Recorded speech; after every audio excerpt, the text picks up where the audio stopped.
work on the algorithms, so we'd have to figure that out. That's the end of that.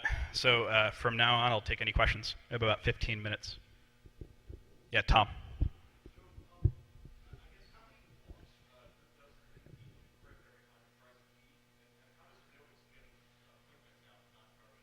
Okay, so the question is, how many blocks does it need every time it tries to decrypt a key, and how does it know that it's getting serious of garbage? How many blocks does it need to try a key? It depends on the design. The things I've seen say about 16 blocks. Like basically, essentially, you have to take the key, pad it if it's not acceptable to the function, and then send it through. In terms of getting plaintext, so one of the things that's not mentioned here is that DeepCrack and all the other projects, including Copacabana, all rely on PC software or software running on a separate host, actually controlling whether or not something is valid. So what EFF did, DeepCrack, was they had some software that essentially looked at all the return responses from the desk cracker and filtered out ones that were totally garbage.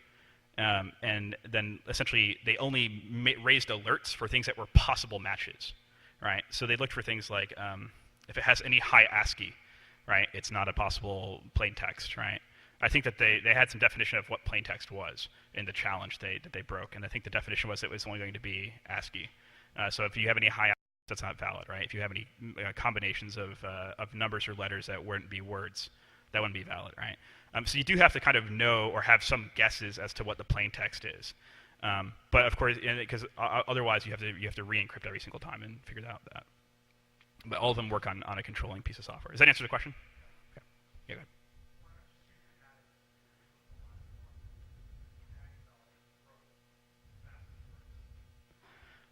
You probably could, and I don't know.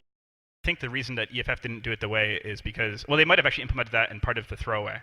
I don't know if EFF's whole design was based on the idea that let's just do the simplest possible thing that can work, that is the least complicated. Now that seems to me something that would pretty readily occur to somebody like Paul Kocher. So it's quite possible that they did, and I just haven't read into it. So anyway, yeah.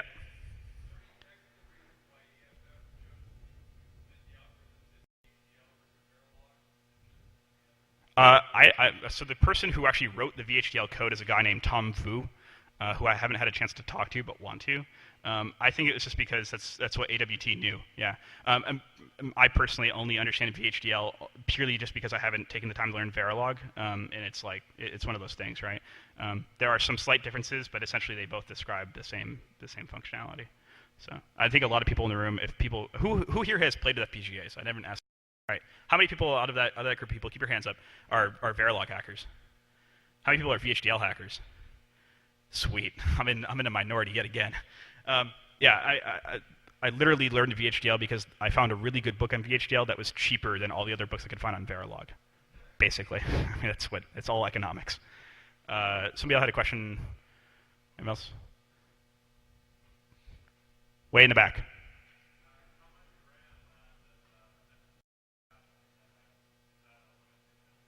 How much? So the question is, how much RAM does an FPGA have? Isn't that a limitation? Potentially. So some FPGAs don't have any.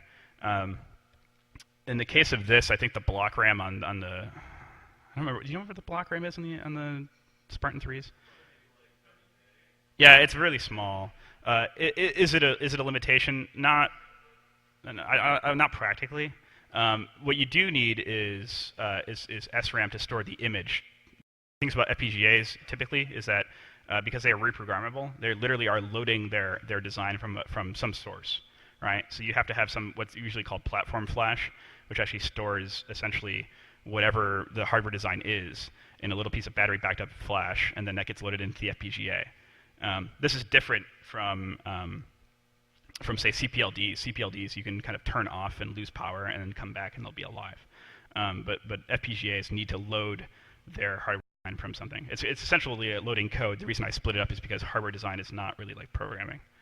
But does anybody in the room who's done FPGA things, anybody have any insights as to good statements about how programming and hardware design are different? I'm always looking for ways to explain it to programmers because I'm trying to convince them to learn it. But yeah, way in the back. Go ahead.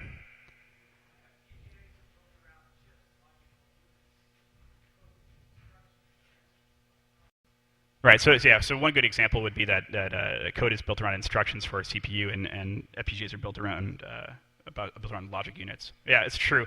And then the thing that I've taken to saying is like, imagine writing software is more like writing a description for how you're going to sweep a room in the house, and writing an FPGA is more like actually plotting out the pathways to be swept. Right? It's a really bad analogy. It's the best one I've come up with so far in the front.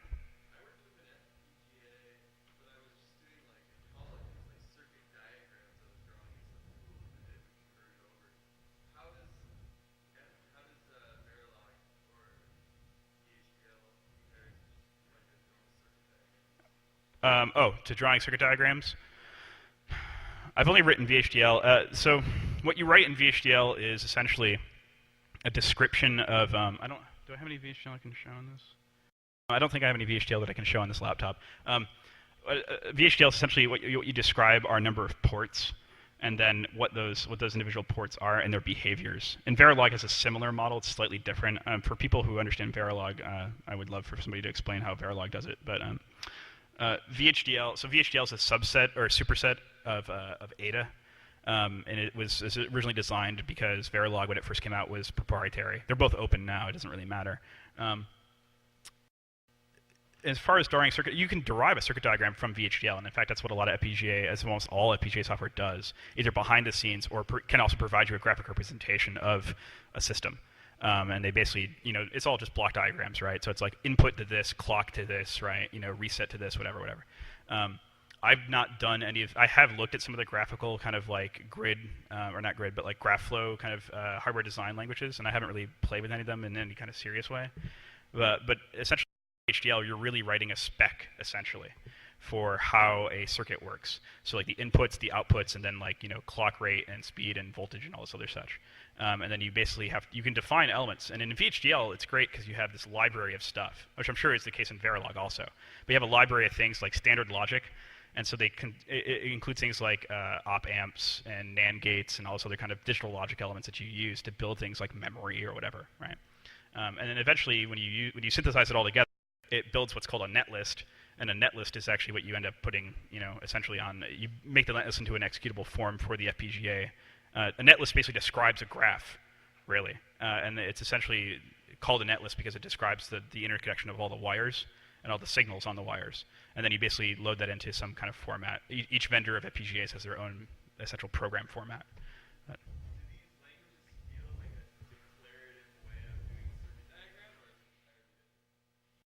They feel declarative to me. The question is, do the languages feel? I can't speak for Verilog. From what I understand of Verilog, and what I've read of Verilog is a lot more C-like. So if you're familiar with C, Verilog is a lot easier to pick up. The things that I like about VHDL, and again, it's speaking from a complete area of ignorance of Verilog, really, other than what I've read about it, is that VHDL seems like it's more tailored to building systems.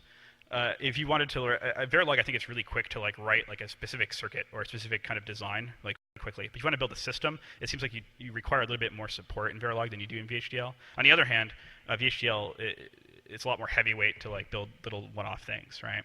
I think they're declarative insofar as I'm actually literally saying object S1 is a NAND gate or whatever, right? Like I'm literally saying essentially these things are these things. And then you basically have to describe the behavior of these things. So how do they actually take signal in or process input or whatever else? To me, it's different from programming because programming is very abstract. I mean, even at the assembly layer of programming, you still are just referring to things by names, like registers, right? Like R1 or EAX or whatever, right? It's still an abstraction, right? You have no idea really where this stuff is. I mean, it's in the CPU somewhere, but you really have no idea. With hardware design languages, you absolutely know where it is, and you're going to put it there later. Right, you're going to plot it and map it and route it and everything else. Yeah, go ahead. One thing that seems one of the biggest differences to me between software and hardware is that in something like VHDL or Verilog code, you list out a bunch of things to all happen, whereas in software those will all happen sequentially. This assignment will happen, we'll do this computation, then this other assignment will happen here. Right. In VHDL, all that's going to happen in one clock cycle. Right. Yeah, and the simultaneous is a big point. So one of the point being made was that in VHDL and in Verilog and hardware design languages, you're really thinking about everything happening kind of simultaneously, whereas in at least in imperative programming languages, everything happens in statements. My other counterexample would be I'm a functional programming language geek, like Haskell and Lisp and all that kind of stuff. So I think about evaluating arguments all the time. But no, you're right. And I think the biggest thing that I had to learn when I first started doing hardware design was parallelism, how to parallelize problems. Right? You really have to break things down out of it, because you can really easily create like a hardware design that's like one wire, right, with a bunch of stuff happening on one wire, and then at the very end of the wire something happens, right? Like you get some output. It's a really inefficient way to do things, though. It's very straightforward from a sequential kind of imperative C kind of mentality of doing things, but it's really inefficient if you're actually looking to use all the hardware you have available to you. So figuring out how to build parallelism into the problem is a thing that I had to think about a lot. Any other questions or comments, anybody? All right, thank you.